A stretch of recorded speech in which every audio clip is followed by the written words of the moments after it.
Friends, welcome back to my channel smart learning point. एक बार फिर से आप सभी का अपने चैनल स्मार्ट लर्निंग पॉइंट में स्वागत है। देखिए, आज का टॉपिक आपका संविधान का टॉपिक जो है वो है महानवादी। ठीक है, इस टॉपिक से किस तरीके से क्वेश्चन आ चुके हैं और कौन से क्वेश्चन एग्जाम के पॉइंट व्यू आपसे इम्पोर्टेंट है, आज हम इस टॉपिक की में से जितने भी क्वेश्चन एग्जाम में बार बार रिपीटेड हैं वो सारे क्वेश्चन आपको बता देंगे। देखिए, महानवादी टॉपिक जो है इससे बहुत ही ज़्यादा नहीं क्वेश्चन पूछे जाते हैं, बट जो क्वेश्चन पूछे जाते हैं आपको आज हम सेट नंबर 1 में कंप्लीट करके ये टॉपिक आज हम समाप्त कर देंगे, क्योंकि यह टॉपिक से ज़्यादा क्वेश्चन देखने को नहीं मिलते हैं, बट जो क्वेश्चन देखने को मिलते हैं वो सारे क्वेश्चन आपको हम सेट नंबर 1 में ही कंप्लीट करवाकर और ये टॉपिक आज समाप्त हो जाएगा। इससे पिछले वीडियो में मैंने बहुत सारे कई टॉपिक संविधान का कवर करवाया है एंड उस टॉपिक से इंपॉर्टेंट क्वेश्चन भी बताए हैं जो कि एग्जाम में काफ़ी बार देखने को मिलते हैं। तो इस तरीके से जो क्वेश्चन एग्जाम के पॉइंट व्यू आपसे इंपॉर्टेंट होते हैं वही क्वेश्चन हम आपको टॉपिक में इन्वॉल्व करके बताते हैं। टॉपिक तो सारा हम लाइन टू लाइन आपको बता रहे हैं, कोई भी टॉपिक नहीं छोड़ रहे हैं, चाहे उस टॉपिक से 2 ही क्वेश्चन एग्जाम में देखने को बार बार मिले हों तो कोई भी टॉपिक छोड़ा नहीं जाता है, सारे क्वेश्चन आपको बताया जा रहा है।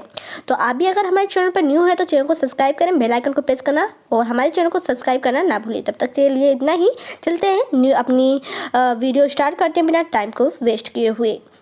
आज का फर्स्ट क्वेश्चन है, यहाँ देख सकते हैं इस टॉपिक का सेट नंबर 1 का फर्स्ट क्वेश्चन है कि भारत सरकार का प्रथम विधि अधिकारी कौन है। जी हाँ, अब देखिए यहाँ 4 ऑप्शन दिए गए हैं, जैसा कि आपको पता होता है 4 ऑप्शन होते हैं, तो इसमें से देखेंगे कौन सा ऑप्शन राइट है। तो यहाँ देख सकते हैं आप लोग कौन सा राइट ऑप्शन है कि भारत सरकार का प्रथम विधि अधिकारी कौन होता है। तो भारत का महान्यायवादी जो होता है वो भारत सरकार का प्रथम विधि अधिकारी होता है। फिर आइए देखते हैं नेक्स्ट क्वेश्चन क्या है, तो ध्यान देंगे नेक्स्ट क्वेश्चन की तरफ। यहाँ अगला प्रश्न आ चुका है कि भारत के अटॉर्नी जनरल जिसे महानवादी कहते हैं, आपको समझ में आया गया होगा कि महानवादी को अटॉर्नी जनरल कहा जाता हो और अटॉर्नी जनरल मीन्स महानवादी। तो वही पूछ रहा है क्वेश्चन कि भारत के अटॉर्नी जनरल महानवादी की नियुक्ति कौन करता है। यहाँ 4 ऑप्शन दिए गए हैं, option A, option B, option C and D. आपको बता दें इस ऑप्शन में से आपका ए रॉन्ग है, बी भी रॉन्ग है, C is the right option है। तो महानवादी की नियुक्ति कौन करता है, भारत के महानवादी की नियुक्ति भारत के राष्ट्रपति करते हैं। अटॉर्नी जनरल का नियुक्ति कौन करता है, भारत के राष्ट्रपति। इस तरीके से आपका C option is the right option हो जाएगा। अगला प्रश्न देखेंगे नेक्स्ट क्वेश्चन क्या है, यहाँ ध्यान देंगे ये भी क्वेश्चन काफ़ी बार इस टॉपिक का देखने को बार एग्जाम में मिला है कि भारत सरकार को कानूनी विषयों पर परामर्श कौन देता है। जी हाँ, भारत सरकार को कानूनी विषयों पर परामर्श सलाह कौन देता है, यहाँ ये कहने का अर्थ है इसका। तो देखिए 4 ऑप्शन दिया गया है, तो आपका जो राइट ऑप्शन हो जाएगा यहाँ आपका अटॉर्नी जनरल हो जाएगा। अटॉर्नी जनरल जो होता है वो भारत सरकार को कानूनी विषयों पर परामर्श देता है और आपको मैंने बताया था इसकी नियुक्ति कौन करता है, भारत के राष्ट्रपति करते हैं। तो इस तरीके से आपका ए ऑप्शन राइट है and B, C and D wrong option है। अगला क्वेश्चन देखेंगे नेक्स्ट क्वेश्चन क्या है, ध्यान देंगे आप लोग बिना टाइम को वेस्ट किए हुए। ध्यान दें कि भारत सरकार का मुख्य विधि परामर्श दाता कौन है। ठीक है, तो भारत सरकार का मुख्य विधि परामर्शदाता कौन है, आपको पता चल ही गया होगा कौन सा ऑप्शन राइट होगा। जी हाँ, अटॉर्नी जनरल ऑफ इंडिया। क्या, अटॉर्नी जनरल ऑफ इंडिया जिसे महानवादी मैंने बताया था। तो राइट ऑप्शन यहाँ डी हो जाएगा। अगला प्रश्न देखेंगे कि आपका क्या है, बट अगला प्रश्न देखने से पहले अगर आप हमारे चैनल पर न्यू है, अभी तक चैनल को सब्सक्राइब नहीं किया तो हमारे चैनल को सब्सक्राइब करें एंड इस वीडियो को लाइक करें और बेल आइकन बना होगा उस बेल आइकन को प्रेस करना ना भूलें, जिससे आप सभी को सारी न्यू वीडियो के नोटिफिकेशन सबसे पहले मिलते रहेंगे। तो चलिए यहाँ देखेंगे नेक्स्ट क्वेश्चन क्या है, तो ध्यान देंगे कह रहा है निम्नलिखित में वह व्यक्ति कौन है जो संसद सदस्य नहीं होता लेकिन जिसे संसद को संबोधित करने का पूरा अधिकार होता है। मतलब कह रहा है कि जो संसद का सदस्य नहीं होता है लेकिन जिसे संसद को संबोधित करने का अधिकार होता है वह व्यक्ति कौन है। तो आपको पता होगा यहाँ ऑप्शन जो राइट होगा वो होगा भारत का अटॉर्नी जनरल जिसे कहते हैं महानवादी। तो A option is the right option हो जाएगा। आपका B option, C option and D option wrong option है।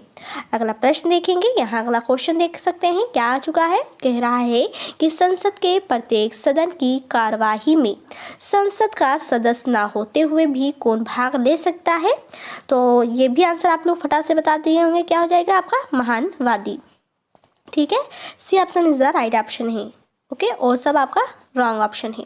तो इस तरीके से C option is the right option है। अगला प्रश्न देखेंगे, कह रहा है निम्नलिखित में से कौन लोकसभा की कार्यवाहियों में भाग तो ले सकता है किंतु मतदान नहीं कर सकता। तो यहाँ इसका जो प्रश्न है बहुत ही इम्पोर्टेंट है, क्वेश्चन है कि कार्यवाही में भाग ले सकता है किंतु मतदान नहीं से दे सकता। तो आपका क्या हो जाएगा, अटॉर्नी जनरल। कौन, अटॉर्नी जनरल, आई मीन महानवादी। तो इस तरीके से option is the right option है और जो नीचे के ऑप्शन है वो रॉन्ग है। अगला नेक्स्ट क्वेश्चन देखेंगे, यहाँ ध्यान देंगे। देखिए अगला क्वेश्चन आ चुका है कि निम्नलिखित में से किसे संसद के दोनों सदनों में बोलने, अन्य कार्यवाहियों में सम्मिलित होने तथा किसी भी संसदीय कमेटी का सदस्य होने का अधिकार है परंतु उसे वोट देने का अधिकार नहीं है। इसका भी आंसर वही होगा जैसा कि मैंने ऊपर बताया था, बट यहाँ थोड़ा सा घुमाकर बच्चों से पूछ लिया गया है। बट आपका आंसर क्या होगा, आपको पता चल गया होगा कि आपका जो राइट ऑप्शन हो जाएगा वो भारत के अटॉर्नी जनरल हो जाएगा। तो इस टॉपिक से बस यही तरीके से क्वेश्चन बन सकते हैं और यही क्वेश्चन काफ़ी बार अलग अलग एग्जामों में जब आते हैं, अगर कभी आ जाता है तो यही ऐसे क्वेश्चन है जो कि बार बार इस टॉपिक के देखने को अलग अलग एग्जामों में मिल जाते हैं और रिपीटेड ये क्वेश्चन होते हैं। अगला प्रश्न देखेंगे, आपका नेक्स्ट क्वेश्चन क्या है, तो ध्यान देंगे। आपका यहाँ आ चुका है। आपका प्रश्न ये है कि क्या भारत का महानवादी अटॉर्नी जनरल संसद के किसी भी सदन या उनकी समिति में बैठक में अपना कर्तव्य रख सकता है। तो आपको बताना है हाँ या नहीं। तो आपका राइट होगा हाँ, वो उसमें क्या करता है, किसी भी सदन या उनकी समिति की बैठक में अपना व्यक्तित्व रख सकता है। ठीक है, तो अगला प्रश्न देखेंगे कि क्या है, ध्यान देंगे। आपका यहाँ जो क्वेश्चन बना है वो अटॉर्नी ऑफ जनरल पर ही बना है, आई मीन महानवादी पर। तो प्रश्न यहाँ नेक्स्ट है कि कह रहा है निम्नलिखित में से किसको हटाने का अधिकार संसद को नहीं है। तो संसद को अधिकार नहीं है किसे हटाने का, तो आपको बता दें इसमें से आपको पता चल गया होगा, भारत का जो महानवादी होता है उसको अधिकार होता है कि उसे कोई भी हटा नहीं सकता। यही पूछ रहा था किसे हटाने का अधिकार संसद को नहीं है। संसद को हटाने का अधिकार नहीं है किसको, भारत के महानवादी को। और इन सभी को तो हटा सकता है संसद, बट इसे नहीं हटा सकता, उसे अधिकार नहीं है संसद को। अगला प्रश्न देखेंगे, यहाँ देख सकते हैं अगला क्वेश्चन आ चुका है कि भारत का महानवादी कब तक पद धारण कर सकता है या करता है। ठीक है, अब देखिए यहाँ option A, option B, option C, option D दिए गए हैं। इसमें से जो राइट ऑप्शन होगा, राष्ट्रपति के प्रसाद प्रयत्न, जब तक राष्ट्रपति नहीं चाहेगा राष्ट्रपति के प्रसाद वेतन के तक पद धारण कर सकता है भारत का महानवादी। अगला प्रश्न है, यहाँ कह रहा है कि भारत क्या कह रहा है, भारत के महानवादी के संबंध में निम्नलिखित में कौन सा कथन सही नहीं है। ऑप्शन देखेंगे 4 दिया गया है। इसमें से जो राइट ऑप्शन हो जाएगा वो हो जाएगा आपका डी, जो कह रहा है उसे संसद की कार्यवाही में भाग लेते समय मतदान अधिकार प्राप्त है। किसे, भारत के महानवादी के संबंध में निम्नलिखित में से कौन सा कथन सही नहीं है, सही नहीं है। तो मैंने अभी ऊपर बताया था कि महानवादी जो होता है वो संसद की कार्यवाही में भाग ले सकता है परंतु मतदान अधिकार नहीं होता, बट इस ऑप्शन में कह रहा है उसको मतदान देने का अधिकार भी होता है। तो ये आपका गलत है और यही पूछ रहा था कि इसमें से जो आपका ऑप्शन गलत है उस ऑप्शन को आपको चुनना है। तो ये आपका कथन बिल्कुल गलत है। तो राइट ऑप्शन कौन सा हो जाएगा, डी हो जाएगा। ठीक है, आपको मैंने बताया था कि महानवादी अटॉर्नी जनरल जो होता है उसे वो संसद की बैठक में रह सकता है बट वो मतदान देने का उसका अधिकार नहीं होता है। ओके, तो इस तरीके से डी ऑप्शन आपका रॉन्ग हो जाएगा। अगला प्रश्न देखेंगे, यहाँ देख सकते हैं आ चुका है। कह रहा है भारत के महानवादी के विषय में निम्नलिखित कथनों पर विचार करना है। ओके, कह रहा है फर्स्ट, वह भारत के राष्ट्रपति द्वारा नियुक्त किया जाता है। बिल्कुल सही, वो भारत के राष्ट्रपति द्वारा नियुक्त किया सकता था, अभी मैंने ऊपर बताया था। फिर कह रहा है उसमें वही योग्यताएं होनी चाहिए जो सर्वोच्च न्यायालय के न्यायाधीश की होती है।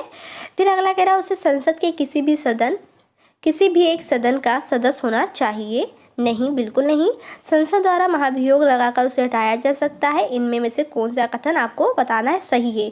तो देखिए इसमें आपको 3 कथन दिए गए हैं और तीनों कथन में से बताना है कि कौन सा कथन इसमें सही है। क्या ये सही है, क्या ये वाला सही है, क्या ये सही है? तो आप बता सकते हैं। यहाँ आपका जो राइट ऑप्शन हो जाएगा वो आपका फर्स्ट ए हो जाएगा। मतलब वह भारत के राष्ट्रपति द्वारा नियुक्त किया जाता है, बिल्कुल सही बात है। उसमें वही योग्यताएं होनी चाहिए जो सर्वोच्च न्यायालय के न्यायाधीश की होती है, बिल्कुल सही है। तो इस तरीके से आपका A option is the right option हो जाएगा। नेक्स्ट क्वेश्चन आ चुका है कि महानवादी को प्रतिमाह कितना रुपया वेतन मिलता है। इस क्वेश्चन का ऑप्शन आंसर आप लोग बताएंगे इन चारों में से कौन सा होगा। ठीक है, इस क्वेश्चन का आंसर आप लोग बताएंगे कि इस क्वेश्चन का आंसर क्या होगा। क्या आप लोग पढ़ते हैं कि नहीं, क्या इस टॉपिक को आप लोगों ने कभी बुक में पढ़ा है कि नहीं। तो इस तरीके से इस क्वेश्चन का आंसर आप लोग बताएंगे। अगर नहीं पता होगा तो आप लोग कमेंट्स द्वारा हमसे पूछिएगा। फिर नेक्स्ट क्वेश्चन कह रहा है कि संविधान के किस अनुच्छेद के अंतर्गत राष्ट्रपति द्वारा भारत के महानवादी की नियुक्ति की जाती है। जी हाँ, तो बिल्कुल इंपॉर्टेंट क्वेश्चन है। कह रहा है किस अनुच्छेद के द्वारा राष्ट्रपति महानवादी की नियुक्ति करता है। तो आपको बता दें अनुच्छेद 76 के द्वारा महानवादी की नियुक्ति राष्ट्रपति करता है। अगला प्रश्न देखेंगे। नेक्स्ट क्वेश्चन क्या है तो ध्यान देंगे आप लोग। यहाँ कह रहा है एक गैर सदस्य के रूप में संसद के किसी एक सदन की कार्यवाही में भाग ले सकता है। तो कौन ले सकता है, महानवादी ले सकता है। आपका राइट ऑप्शन सी हो जाएगा। नेक्स्ट क्वेश्चन कह रहा है, यहाँ आ चुका है। देखिए अगर समझ में आ रहा है वीडियो तो वीडियो को लाइक करें, अगर नहीं किए हैं और शेयर करें। कह रहा है निम्नलिखित में से किस पदाधिकारी को संसद के सदस्य नहीं होने पर भी उसे संबोधित करने का अधिकार है। तो जी हाँ, आप लोगों ने सही समझा, अटॉर्नी जनरल ऑफ इंडिया को ही होता है अधिकार। ठीक है, कह रहा पदाधिकारी को संसद के सदस्य नहीं होने पर भी उसे संबोधित करने का अधिकार होता है। किसे, अटॉर्नी जनरल ऑफ इंडिया को, महानवादी को। अगला प्रश्न यहाँ देखने को मिल रहा है। कह रहा है कि निम्नलिखित में से कौन राष्ट्रपति के पश्चात प्रयत्न अपना पद धारण करता है। ठीक है, कह रहा है कौन राष्ट्रपति के पश्चात प्रयत्न अपना पद धारण करता है। तो जी हाँ, भारत का महानवादी करता है, क्योंकि राष्ट्रपति के द्वारा ही कौन पद अपना धारण करेगा, भारत का महानवादी करता है। ठीक है, आपका D option is the right option हो जाएगा। नेक्स्ट क्वेश्चन आ चुका है कि भारत सरकार का प्रमुख विधि अधिकारी कौन होता है। तो आपको बता दें कौन होता है। जी हाँ, भारत के महानवादी होते हैं। तो भारत सरकार का प्रमुख विधि अधिकारी कौन होता है, D option is the right option है। नेक्स्ट एंड लास्ट क्वेश्चन आ चुका है, यहाँ ध्यान देंगे। नेक्स्ट एंड लास्ट क्वेश्चन है कि सदस्य न होते हुए निम्नलिखित में कौन संसद के किसी भी सदन की कार्यवाही में हिस्सा ले सकता है। मत देने का अधिकार के बिना, तो उसको मत देने का अधिकार नहीं होता, फिर भी वो क्या करता है, कार्यवाही में हिस्सा ले सकता है। मैंने आपको बताया था क्या हो जाएगा आपका महानवादी, अटॉर्नी ऑफ जनरल। तो आपका यहाँ D option is the right option हो जाएगा। इस तरीके से इस टॉपिक में से यही ऐसे कुछ चुनिंदा क्वेश्चन थे जो कि काफ़ी बार एग्जाम में रिपीटेड होते हैं और काफ़ी बार एग्जाम में देखने को मिल जाते हैं। तो ये सारे जो क्वेश्चन है इस टॉपिक के हैं एंड इस टॉपिक भी इंपॉर्टेंट है। और जो ये क्वेश्चन है तो यही इतना क्वेश्चन अगर आप लोगों ने अच्छे से समझ लिया और क्लियर कर लिया तो आप लोगों से इस टॉपिक से अगर कोई बाई चांस क्वेश्चन आ जाते हैं तो आप लोग तुरंत सॉल्व कर लेंगे। तो तब तक के लिए इतना ही दीजिए मुझे इजाज़त। और आज इस वीडियो में यह टॉपिक सेट नंबर 1 के साथ समाप्त हो रहा है। नेक्स्ट वीडियो में फिर से देखेंगे संविधान के नेक्स्ट टॉपिक के साथ। तब तक के लिए इतना ही, दे मुझे इजाज़त। Thank for watching this.